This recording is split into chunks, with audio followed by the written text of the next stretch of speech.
All right, there we go. Okay. Well, hey, friends. So good to be with you.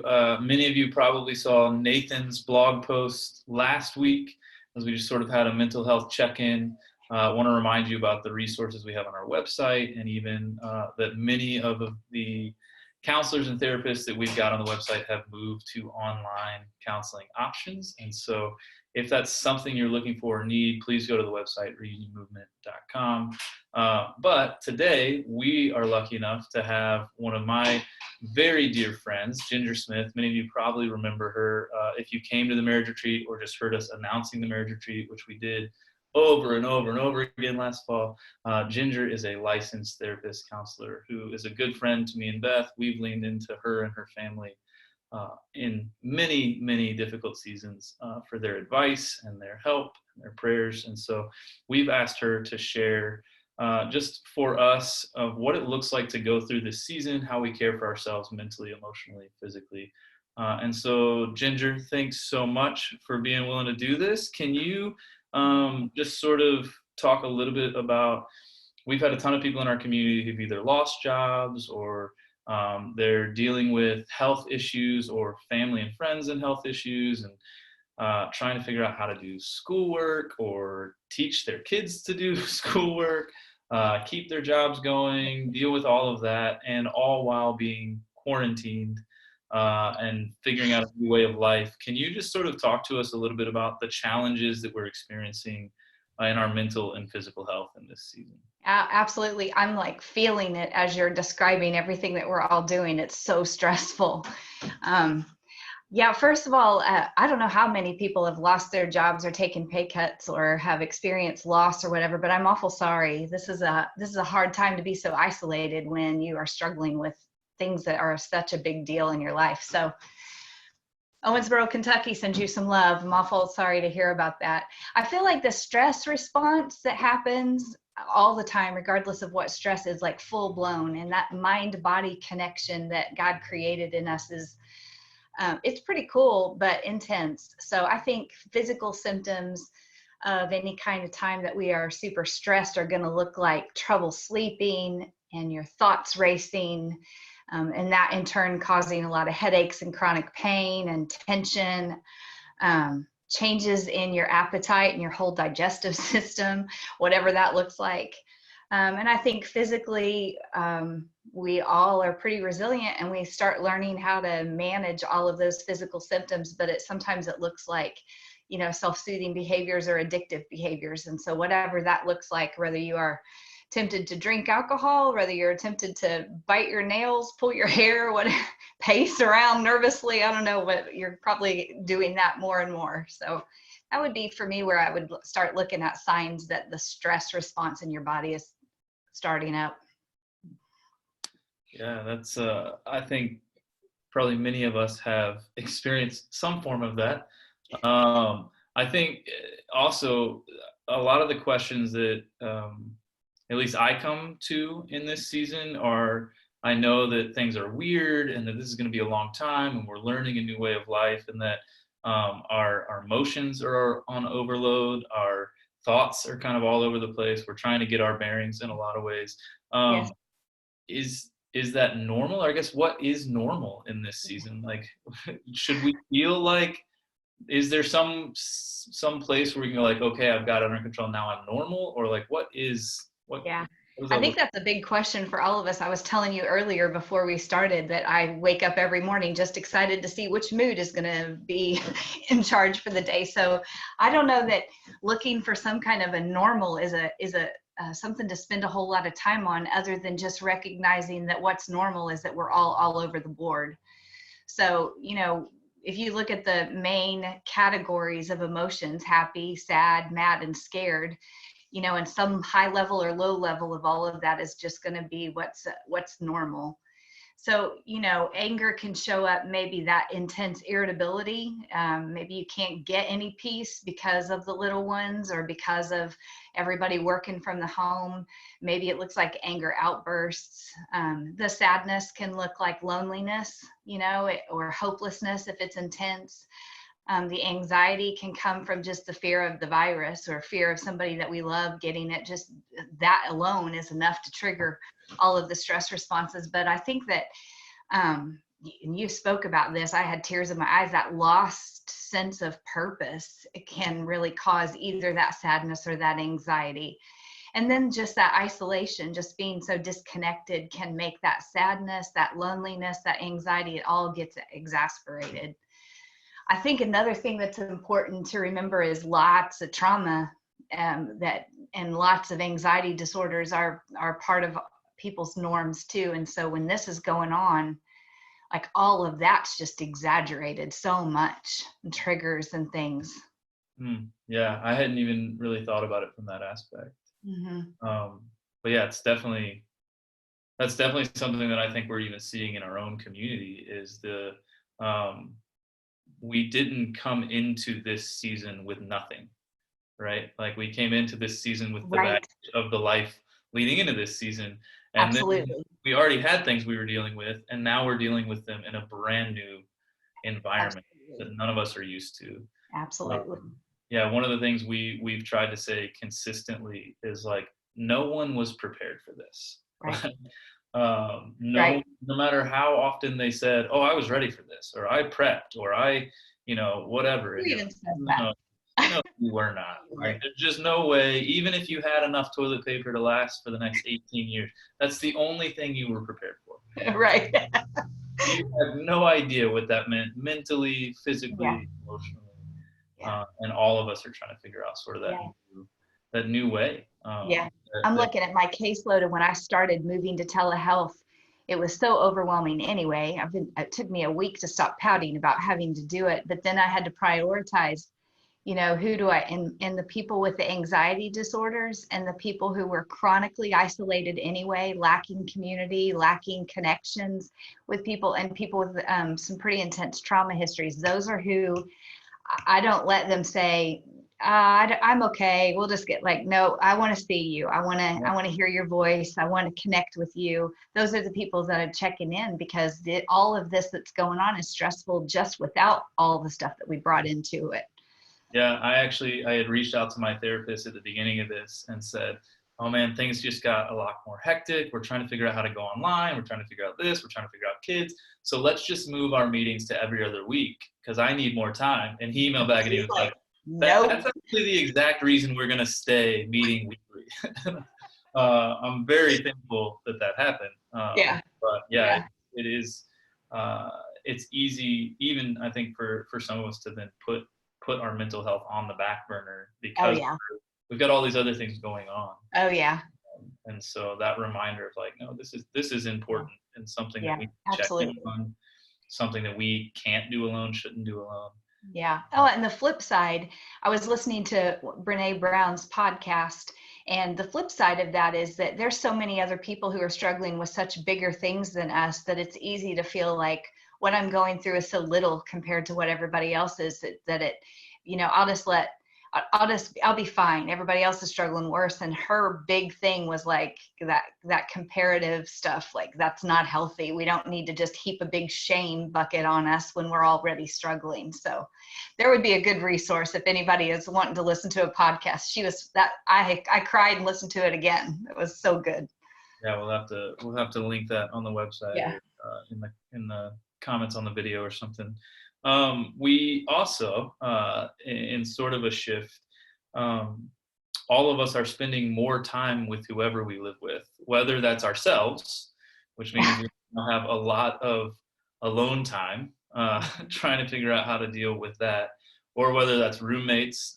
We have actually quite a few people in our community who had new roommates, Oh, wow. just moved into a living situation and are now like, Surprise. surprise, we're here forever, always together. And I didn't know your last name until last week. So, but also we're spending a ton more time with our kids if we have kids, a ton more time with our spouses. I mean, me and Beth, literally, you can't see it, but 2 weeks before this hit, we built a desk in our like spare closet, essentially.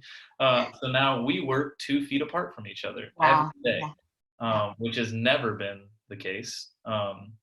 think the closest we ever worked was when we were at Owensboro, and we were across the office space from each other. And even that for Beth sometimes was a little close. So how is this impacting kind of our relationships? How is this impacting our, us at home with our spouses, our kids, our roommates? Yeah, that is such a, yeah, I agree. Family systems is my thing, right? So if you spent any time at the marriage retreat or even read any kind of the resources that we left, you know that I feel confident that the research shows us that when we are connected with people and that connection is something that we need and we're dependent on it, then when things happen and it affects how we're connecting, the ripple effect is pretty intense. So I think just being stressed, being anxious, and trying to get used to a new normal makes people go to their automatic MOs that they do. And those are usually one of two things. You are either a withdrawer, please just leave me alone, this is stressful, I need more space, I need more time to myself, I need to get myself organized. Or they're pursuing, like, I'm lonely, I'm anxious, I need you, I need you, I need you. And so I think parenting is it. If you are a withdrawer and your kids are needing you because this is a new normal, homework is hard, sibling rivalry is intense, like just managing what they've got, and you're withdrawing, you're going to see your kids' anxiety and their attention-seeking behaviors increase. And if you are an anxious person and you withdraw and your spouse is a kind of the opposite, where they're a pursuer and they need that reassurance, you're going to see more anxiety and more pursuing and more withdrawing. So, and then just the irritability and the moodiness that comes from being having two different styles, or maybe 6 different styles in one house, so I feel like that's probably the biggest thing. We've got our 2 college-age daughters home, and and they're kind of doing a little bit of babysitting here and there, but most of us are in 4 different rooms trying to use the same Wi-Fi, and 2 are needing the door shut, leave me alone, and the other 2 are like, hey, are you done? And and it just like Yeah, I feel like as you were describing, like the withdrawing and the pursuing, whatever else, I was like, I know she knows us well, but she's in Kentucky. She can't see our house right now. Because it sounded like you were legitimately just describing every week for us. For our boys. We got to the point with Crosby where we were like, oh, he's reacting this way because we've been sitting at our desk all day. Yeah. And he's been pursuing, and we withdrew into like, work is normal, work is at least something I know I can control. Yeah. Until finally I was like, oh, we need some intentional, like, one-on-one time with Crosby. Yeah. Or whatever that may look like. Yeah. So I think just thanks for sharing all of that and helping us get a better picture of it. Obviously, you've said the Brene Brown. We've talked, we're using emotionally healthy spirituality for our midday prayers. It's a day-by-day sort of devotional, and it's got some great stuff on dealing with grief and loss and being emotionally healthy, obviously, as the title suggests. But can you just give us some things that we can either remember or things that we can do to kind of help us get through this season in a healthy way, or as healthy as we can be? Yeah, for sure. It's an intimidating question because I feel like every time you turn on the TV, there's some other professional person telling you all the things to do. So I'm going to attempt to give my take on it, but it's probably more of the same that you've heard. But I think physically speaking, just to manage some of the physical responses that your body is having because of all of the stress, just going back to just good old healthy habits, making sure that you're sleeping, make sure that you're exercising and getting all that anxiety and that stress, giving it an outlet. Not to mention if you struggle with depression, just all the good things that come from exercise in that one. So it may be wrestling with your children in the middle of the floor, but it's exercise, right? Whatever it takes, whatever. I think a big one for me, I'll just be honest, I'm an emotional eater, and I just finished a day yesterday where it was one of those days where I just had the blues, and I couldn't tell whether I had the blues because I wasn't moving or because I was eating just quick carbs all day long, or if That's, it gets tangled up. Am I eating because I'm sad, or am I sad because I'm eating, So I think just when you're aware that things are off, slowing down and not eating so many quick carbs and giving you those sugar spikes and the drops that happen, they affect your mood. And I feel like a big one would be just checking in on those addictive behaviors, and people who are dependent on their AA groups and their NA groups and Celebrate Recovery groups. Those are closed, they're not meeting. Get your accountability partners up there, keep yourself in check for some of those addictive temptations that you have: alcohol, drugs, eating, pornography, all those things. You don't need to add all that to it, because it just increases that stress and that guilt. Yeah. I feel like so much of how we control our stress happens in the way that we're thinking. And I love what you said earlier, that we didn't plan for this. We're living our daily lives, and now we're doing this still. So we have habits in our thought patterns, assuming the worst, catastrophic thinking, all or nothing, being kind of inflexible, that perfectionism, personalizing things, checking yourself on all of those, and just slowing down and not following your automatic thoughts so quickly, and being intentional about giving yourself grace, giving other people grace, and just keeping your thought patterns good and healthy. I think obviously I know that you've heard this 1,000 times, but this is probably not the time to binge watch all the horror flicks and all the, the dramas about the pandemics and the end of the world, and the constant updates on the death counts and all of that. It's not helpful. It's not helpful. I don't understand why anybody feels the need to do all of that, but we started and watched the first 2 episodes of the pandemic documentary, and then we were like, why are we doing this when we're doing this? Yeah. And I'm a wuss. I can't watch anything without it showing up in my dreams 6 weeks later. So, but I really believe this is not just to get some good Friends and Gilmore Girls and Office reruns in and enjoy it. Meditation and even mindfulness. We talked about emotionally it being real hard to predict what you're feeling. And so the mindfulness exercises every day, we just kind of check in, allow yourself to just acknowledge what it is emotionally that's going on for you, and not judging it, not trying to be perfectionistic about it, just labeling it so you know how and what to cope with and how to check your thoughts. Obviously laughing. I imagine that you do a whole lot of that. My kids downstairs were like, I'm so jealous you get to talk with Chris, you're gonna laugh. But it's so cathartic. All that emotion has got to get out. Exercise, a good cry or a good laugh, it's all the same thing, so have fun, take advantage of the time that you've got, and then always the gratitude, just pausing a little bit, and when you're working on shifting your negative thoughts to positive ones, just trying to take some inventory over some of the good things that are happening in your daily life or in people around you. And then I think, speaking of families, like how we adjust as our family times is just looking at whoever we're living with. Maybe it's not family, maybe it's, like you said, roommates, but it's a team. It's a team effort. And learning how to ask for support and give support equally is going to be real important. And that might show up in, okay, Tag, you've got the kids. I got to get some work done. Sharing the chores. Everybody, whether they know it or not, needs a little bit of quiet time. So with your kids and things, set the timer. Everybody, you don't have to go to sleep, but you do have to be quiet. Maybe you don't need it, but mama does. All of that.